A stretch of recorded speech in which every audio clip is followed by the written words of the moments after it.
अच्छा, अगर ये सवाल पूछा जाए कि हिंदुस्तान की सबसे जिंदा आवाज कौन सी है, एक ऐसी आवाज जो जो प्यार में भी साथ देती है, तन्हाई में भी और खुशी में, तो जैसे दिल को पंख लगा देती है। जहन में सिर्फ एक ही नाम गूंजता है, किशोर कुमार। आज की हमारी ये जो चर्चा है, ये सिर्फ एक गायक के बारे में नहीं है। हम्म। हम एक एहसास को समझने की कोशिश करने जा रहे हैं।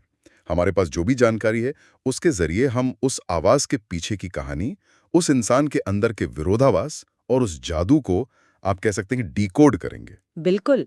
और इस पड़ताल का लक्ष्य सिर्फ उनकी कहानी सुनाना नहीं है, बल्कि उस पहेली को सुलझाना है कि बिना किसी क्लासिकल ट्रेनिंग के एक आवाज पूरे हिंदुस्तान की पहचान कैसे बन गई।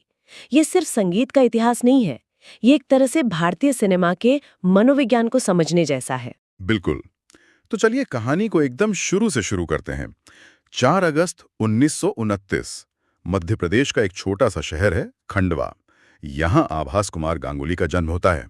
और देखिए, हमारी जानकारी में एक दिलचस्प बात ये सामने आती है कि उनके घर में किसी चीज की कमी नहीं थी। बड़े भाई अशोक कुमार, वो तो पहले से ही बॉम्बे फिल्म इंडस्ट्री के सुपरस्टार थे। तो ये कहानी किसी मजबूरी की नहीं है। हाँ, ये जुनून की कहानी है। और यही बात इस कहानी को शुरू से ही बहुत अलग बना देती है। मतलब आमतौर पर हम संघर्ष की वो कहानियां सुनते हैं जहां जरूरत इंसान को कुछ करने पर मजबूर करती है। यहाँ मामला मतलब बिल्कुल उल्टा था। यहाँ एक लड़का है जिसके पास सब कुछ है, लेकिन वो उस बने बनाए रास्ते पर नहीं चलना चाहता। सही बात है। वो बॉम्बे आता है, पर उसका दिल कहीं और है। और शायद इसीलिए, जैसा कि स्रोत बताते हैं, उस दौर में इंडस्ट्री की उनके बारे में एक आम राय बन गई थी कि ये लड़का सीरियस नहीं है। हाँ, सबको यही लगता था।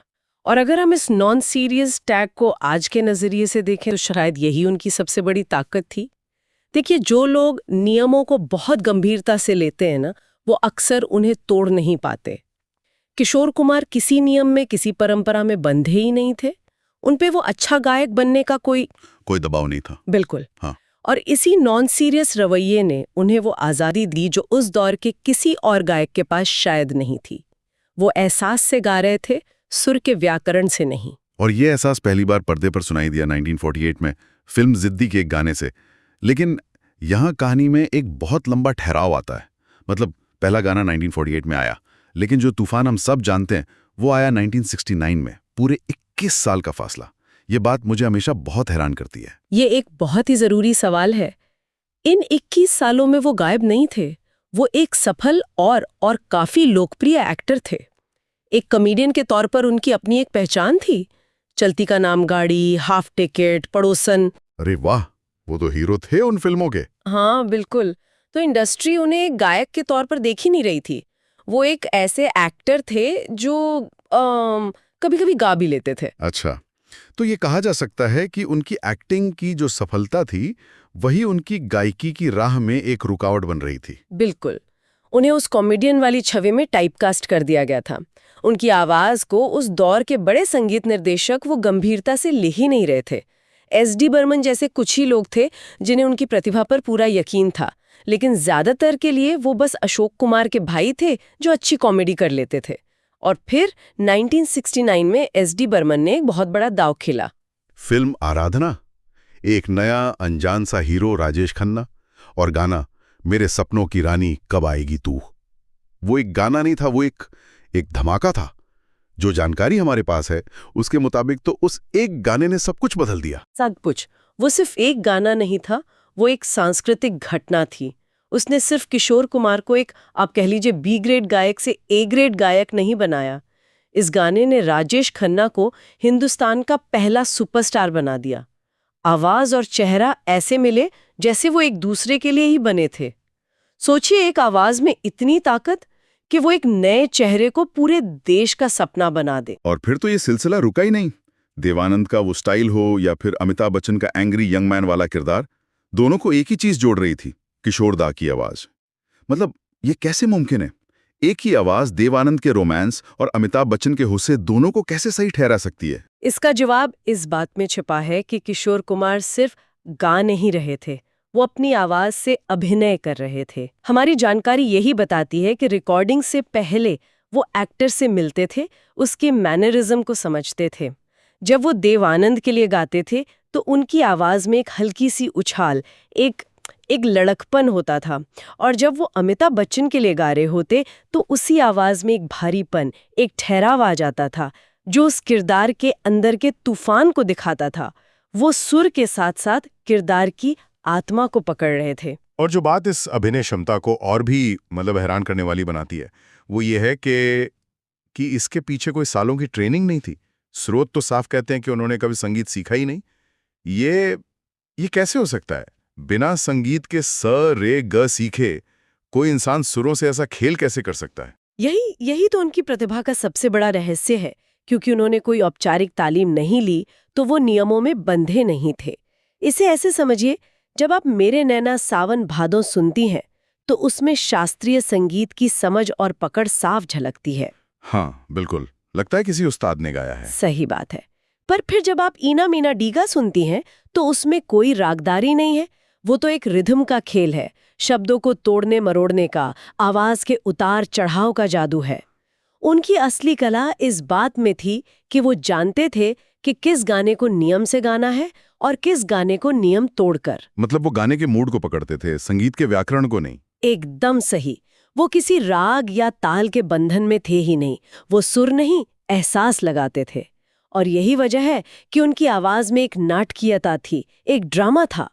चिंगारी कोई भड़के गाने को सुनिए, उसमें जो दर्द है वो सिर्फ सुरों का दर्द नहीं है, वो एक इंसान के टूटने की आवाज है।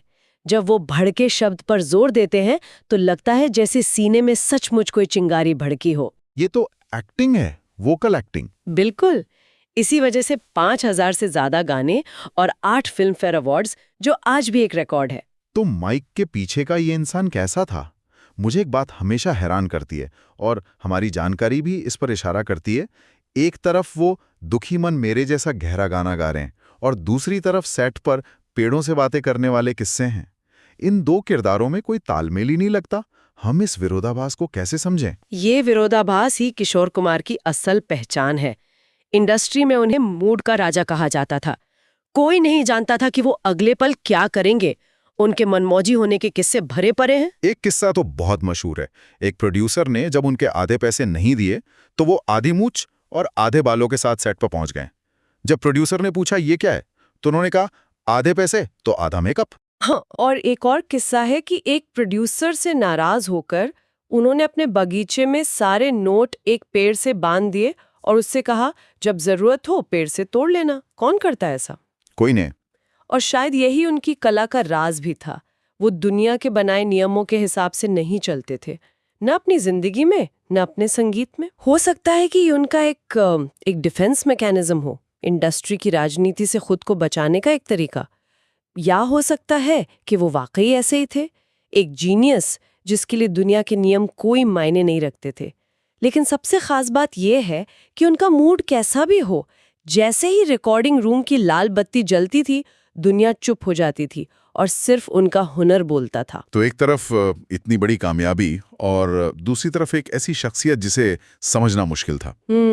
उनकी निजी जिंदगी भी किसी फिल्म की कहानी से कम नहीं थी। हमारी जानकारी में उनकी 4 शादियों का जिक्र है और मधुबाला के साथ उनकी प्रेम कहानी, वो तो एक ऐसी कहानी है जो अपने आप में एक पूरी फिल्म है, एक ट्रेजेडी है। और अगर हम इसे उनकी कला से जोड़कर देखें ना तो ये कनेक्शन बहुत साफ नजर आता है। ये कहना शायद गलत नहीं होगा कि उनके दर्द भरे गानों में जो सच्चाई और गहराई महसूस होती है वो उनकी अपनी जिंदगी के अनुभवों से आती थी। जब वो मेरा जीवन कोरा कागज गाते हैं तो वो सिर्फ एक किरदार के लिए नहीं गा रहे होते हैं, उसमें आपको उनकी निजी जिंदगी की झलक मिलती है। वो दर्द बनावटी नहीं लगता, वो जिया हुआ महसूस होता है। हाँ बिल्कुल। मतलब जब वो दुख का गाना गाते थे तो ऐसा लगता था जैसे अपनी कहानी सुना रहे हैं, और शायद इसलिए वो आवाज आज भी सीधे दिल में उतर जाती है। लेकिन हर कहानी का एक अंत होता है। 13 अक्टूबर 1987 हार्ट अटैक ने इस आवाज को हमसे हमेशा के लिए छीन लिया, जिस्मानी तौर पर छीन लिया। लेकिन जैसा कि एक बहुत खूबसूरत बात कही गई है, एक सच ये भी है कि किशोर कुमार कभी नहीं मरेंगे। और ये सिर्फ एक भावनात्मक बात नहीं है, ये एक हकीकत है। इस विचार को थोड़ा और खोलते हैं। इसका क्या मतलब है कि वो कभी नहीं मरेंगे? इसका मतलब है कि वो अब सिर्फ एक गायक नहीं रहे, वो भारतीय मानस का हिस्सा बन चुके हैं। वो एक एहसास का साउंड ट्रैक बन चुके हैं। जब तक हिंदुस्तान में लोग प्यार करेंगे, पल पल दिल के पास गूंजता रहेगा। जब तक किसी का दिल टूटेगा, मेरे नैना सावन भादू सहारा देगा। और जब तक जिंदगी के सफर में कोई बेफिक्री का पल आएगा, जिंदगी एक सफर है सुहाना, साथ होगा। उनकी आवाज समय और पीढ़ियों से आगे निकल चुकी है। तो आज हमने खंडवा के उस नॉन सीरियस लड़के की कहानी को समझा, जो अपनी लगन और जुनून से एक ऐसी आवाज बना जिसे किसी तालीम ने नहीं बल्कि सिर्फ दिल की सच्चाई ने तराशा था। एक ऐसी आवाज जो नेमों से आजाद थी। अंत में अगर हम उनकी विरासत पर बात करें तो वो सिर्फ एक प्लेबैक सिंगर नहीं थे, वो एक कहानीकार थे जिन्होंने अपनी आवाज से किरदारों में जान डाल दी। उन्होंने सिर्फ धुनों को नहीं गाया, उन्होंने एहसासों को आवाज दी। और जाते जाते एक विचार है जो मुझे इस पूरी पड़ताल के दौरान परेशान कर रहा है। हमारी जानकारी ये बताती है कि वो राजेश खन्ना और अमिताभ बच्चन जैसे सुपरस्टार्स की आवाज थे। ये हमें एक बहुत गहरे सवाल पर सोचने को मजबूर करता है। वो सवाल क्या है? सवाल ये है कि क्या किशोर कुमार की आवाज ने इन सुपरस्टार्स के पर्सोना को सिर्फ पूरा किया या उसे बनाने में भी एक बहुत अहम भूमिका निभाई? क्या अमिताभ बच्चन का एंग्री यंग मैन का किरदार उस दमदार और भारी आवाज के बना उतना ही प्रभावशाली होता? जब अमिताभ पर्दे पर चुप होते थे, तब भी बैकग्राउंड में किशोरदा की आवाज उनके किरदार के गुस्से को, उनकी पीड़ा को जिंदा रखती थी। ये एक शानदार सवाल है। क्या राजेश खन्ना का रोमांटिक अंदाज रूप तेरा मस्ताने की उस नशीली आवाज के बिना उतना ही कातिलाना होता? शायद नहीं। हम कह सकते हैं कि एक्टर चेहरा था, लेकिन किशोर कुमार उस किरदार की आत्मा की आवाज थे। उन्होंने सिर्फ गाने नहीं गाए, उन्होंने सुपरस्टार्स के किरदारों को गढ़ा। और यही उनकी विरासत है जो उन्हें हमेशा के लिए अमर बनाती है।